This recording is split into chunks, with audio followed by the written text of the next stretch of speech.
Surrey near Gatwick Airport. They had a housekeeper, a girl, who had a boyfriend who was a nasty piece of work, and he borrowed a load of money off this housekeeper that worked with Stephanie, Barry's wife. She used to do the cleaning and the washing and whatever. And this poor girl was absolutely mortified that this guy that she knew had borrowed 500 quid off of her and then dumped her and run off with the money.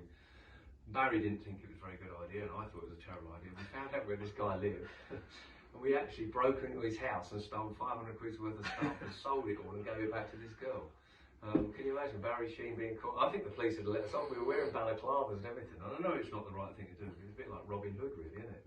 We went and raided his place with the stereo system and whatever, and flogged it all off and gave the girl the money back. So Barry and Steve paid us. Yeah, exactly. Yeah, that was it. And typically, and at the time, I know it sounds a bit decadent, but I was driving a Rolls Royce. It wasn't a new one. He had a new one. I had an old beaten up one, but we had to go in my car. And we had to put tape over the handlebars and things like that. So it's all hugely illegal. But back then, it didn't seem to be so bad because no one had cameras and phones, and there was no social. I do feel for people. I feel for people at the moment on one side of it, but not on the other. Because yes, you can get caught doing things now because everyone's got a phone and the social media. But it's so much easier to promote yourself.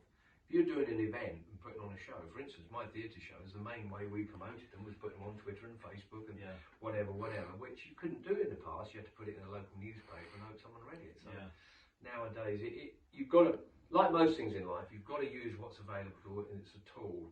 Make sure you use it properly. And kind of move with the times. Yeah, you have to